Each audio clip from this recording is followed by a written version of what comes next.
Bonjour chers frères et sœurs, je vous salue, vous qui croyez en Dieu, qui aimez le Seigneur Jésus-Christ et qui chérissez le Saint-Esprit et qui avez de l'affection pour la Vierge Marie. Alors, je vais poursuivre la série de vidéos sur les pouvoirs mystérieux de la foi, les pouvoirs mystérieux de la foi, de Jean Guiton, qui est théologien, et Jean-Jacques Antier, qui est historien. Alors, ce chapitre est intitulé « La société rejette ses mystiques. L'Église s'en méfie ». Pour ne pas dire que l'Église est prudente à ce niveau. Pourquoi? À cause de la vie des mystiques qui défient les lois ordinaires. Et c'est ce que ces deux auteurs montrent à travers ce chapitre-là.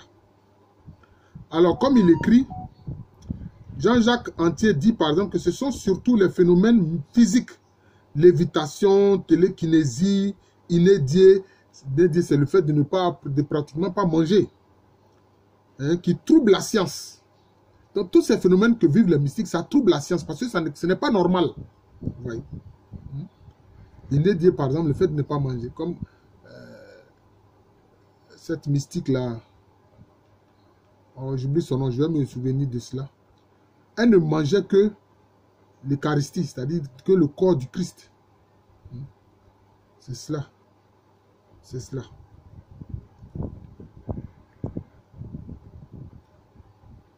Alors, comment expliquer par exemple les visions, les apparitions, ou même ce qu'on peut penser être peut-être des hallucinations, la bilocation, la prédiction, des prédictions qui se révèlent exactes. Oui. Alors, quand c'est comme ça, les gens ont du mal à expliquer. Parce que ce sont des phénomènes qui vont au-delà du normal. Le grand mystique nous fait accéder à une forme d'intelligence supérieure à l'intelligence normale, à une forme de volonté plus efficace, à une force d'amour plus universelle et plus intime.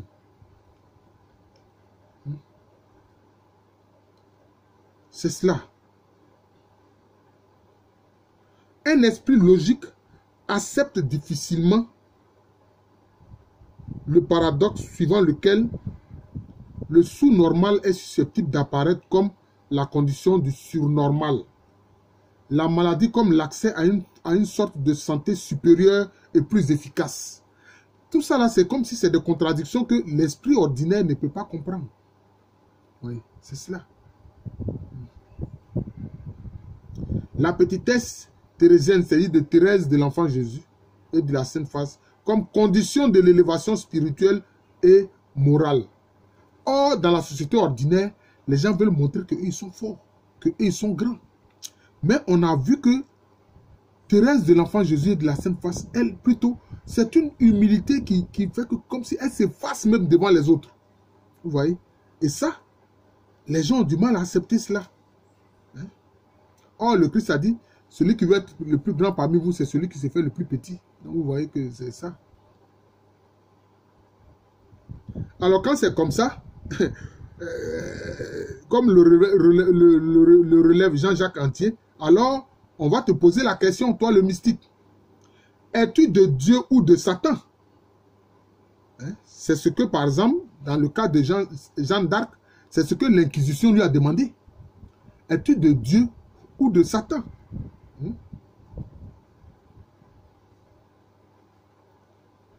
Alors, il dit encore, j'avais appris par accident l'existence en province d'une sainte religieuse stigmatisée que l'on cache soigneusement. Vous voyez? Elle porte les marques du Seigneur Jésus-Christ et on la cache pour ne pas que les gens voient. Alors que quand le Seigneur Jésus-Christ est ressuscité, lui-même il a gardé les marques. Vous voyez? Donc c'est ça le problème, parce que la société se méfie des mystiques. Alors, parce que un tel phénomène, ça trouble l'équilibre du milieu social. Comme par exemple, Saint Padre Pio avait les stigmates. Voilà, ça trouble le milieu social, hein, et même religieux. Hein, dans une communauté mystique pourtant destinée à la recherche de la transcendance. Mais quand on cherche la transcendance et que la transcendance se manifeste dans la vie d'un mystique, alors on s'en méfie. Alors on lui demande, es-tu de Dieu ou de Satan? Vous voyez, ça fait problème. Par exemple, Sainte Marguerite Marie Alacoque, à la visitation de Paray-Almonial, elle voyait le cœur flamboyant du Christ. Voilà. Sainte Bernadette de Soubirous, Sainte Bernadette Soubirous, à qui la Vierge Marie est apparue, où elle a dit, elle est l'Immaculée Conception. On l'a traité de folle, on a traité Bernadette Soubirous de folle. Ouais. Parce que ce qu'elle disait paraissait invraisemblable, donc on l'a traité de folle. Donc vous voyez la situation que vivent, hein, ceux qui veulent vraiment s'approcher du Christ d'une façon profonde. Ah, c'est ce qui est normal. Oui. Mais les gens ont du mal à comprendre cela. L'on rencontre parfois des stigmatisés dans les hôpitaux. Et on dit que c'est des gens qui sont fous. Voilà. Et pourtant, c'est des gens qui sont sincères. D'autres mystiques sont des surnormaux, c'est-à-dire au-delà du normal, surnormaux. Voilà, c'est le terme que les auteurs, Guiton utilisent notamment. À la racine des plus grandes réalisations humaines dans le domaine religieux, philosophique et politique.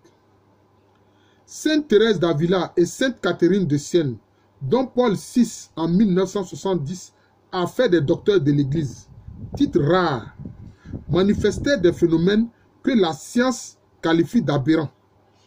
Sainte Thérèse lévitait et Catherine présentait tous les phénomènes inédits, c'est-à-dire le fait de ne pas manger pratiquement, stigmate, lévitation, vision. Mais voilà, c'est ça. C'est cela.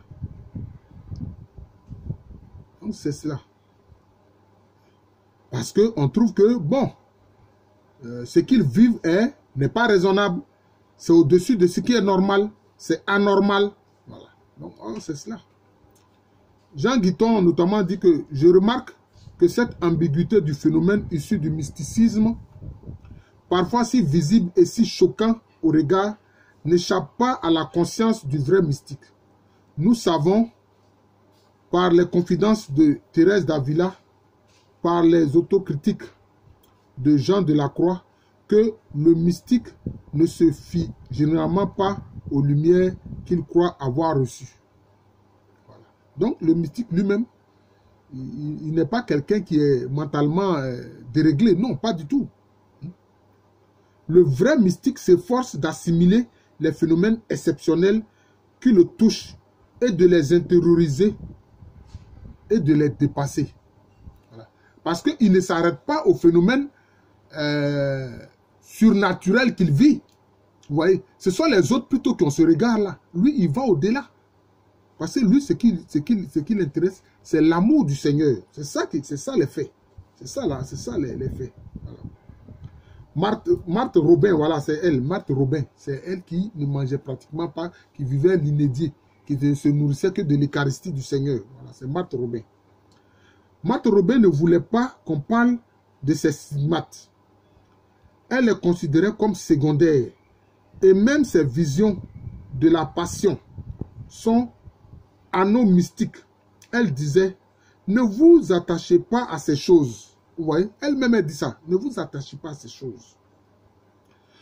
Tous les stigmatisés reconnus comme des saints authentiques ont demandé d'être débarrassés des signes visibles tout en gardant les souffrances. Donc eux-mêmes souvent ils disent au Seigneur, Seigneur vraiment, hein, les stigmates là, il ne faut pas que les gens voient, il faut que ce soit caché. Non? Et pourtant la société les traite mal, les rejette. C'est ça le problème. Le signe authentique est que le vrai mystique a reconnu le risque engendré par ses charismes. Basculer dans la tentation de l'orgueil. Voilà, c'est ça le problème de la tentation de l'orgueil. C'est pour ça que j'ai fait une vidéo où j'ai dit que, c'est écrit dedans, Saint Paul même l'a dit. Il dit, les mystères qu'il a pénétrés sont si profonds que pour ne pas qu'il se surestime, pour ne pas qu'il soit orgueilleux, le Seigneur Jésus a laissé un démon qui le gifle régulièrement. Voilà, donc c'est ça. Pour qu'il reste humble. Il sait tenir ses pouvoirs miraculeux d'un don gratuit à partir de son effacement et de son ascèse, condition préalable à la manifestation divine, sauf exception. Voilà, sauf exception. Tout se passe chez le mystique comme si le diable lui soufflait de profiter de ses dons pour se prétendre supérieur aux autres, voire égal à Dieu.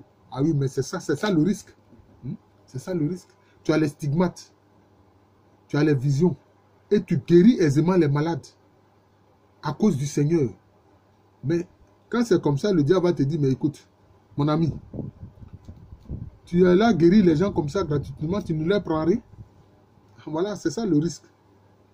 Donc, c'est dit que le mystique véritable, il est vraiment celui qui est beaucoup attaqué par le diable. Beaucoup attaqué par le diable. Et si en plus la société vient y mettre son soupçon, alors là vraiment, c'est vraiment le malheur, quoi. Les procès en béatification et en canonisation, dont les minutes constituent, on le verra par la suite, une mine inépuisable de documentation, l'Église a toujours eu soin de distinguer la révélation officielle transmise par les apôtres, témoins du Christ, et les révélations privées. Et l'Église a raison d'être prudente. Voilà. D'être prudente. Moi, je disais que l'Église est méfiante. Hier, j'en parlais un peu comme ça. On discutait d'un sujet. Et puis, j'ai dit, mais l'Église est méfiante. Et puis, mon curé, l'abbé Emmanuel Savadogo a dit, non, l'Église est prudente. Elle est prudente. Elle n'est pas méfiante, mais elle est prudente. Bon, je trouve que ce qu'il a dit est plutôt juste. Voilà. N'éteignez pas l'esprit. Ne méprisez pas les phénomènes prophétiques, mais faites le tri. Retenez ce qui est bon. Ça, c'est ce que Paul a dit. C'est ce que Paul a dit. C'est ce que Paul a dit. C'est le conseil que Paul a donné. Mais parce que ces phénomènes-là ne peuvent pas manquer. Quand on cherche le Seigneur de tout son cœur, quand on le désire de tout son cœur, et ça, c'est ça les faits. En fait, l'Église ne se prononce pas sur la réalité historique des phénomènes. Elle examine les messages transmis par les voyants et la vie des extatiques. Elle tire ce qui est conforme à la foi et à la morale évangélique. C'est ça. Tel est le sens des procès en béatification. Le phénomène miraculeux en lui-même n'est pas retenu, sinon comme un signe. Vous voyez, c'est cela. C'est ça. L'Église est prudente. Et l'Église s'appuie toujours sur la révélation de Christ. Voilà. Sur les évangiles. Voilà. Sur le canon. Ce n'est pas les phénomènes mystiques qui intéressent l'Église dans les procès en béatification. La vie même du mystique. Est-ce que sa vie est un témoignage pour la gloire du Seigneur Jésus-Christ? C'est ça qui compte. Le reste là, c'est secondaire. Voilà.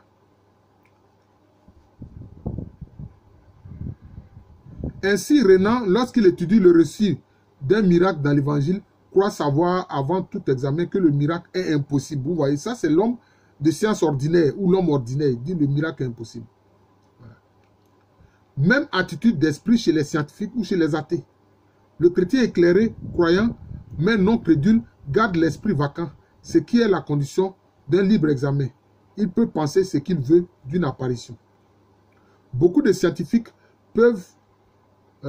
pensent que les guérisons miraculeuses de Lourdes ou autres pèlerinages sont dues aux énergies obscures produites par le rassemblement des consciences ou à l'autosuggestion qui résulte d'un climat de foi. En bon, vous voyez ce qu'ils disent? Ces prétendus scientifiques-là.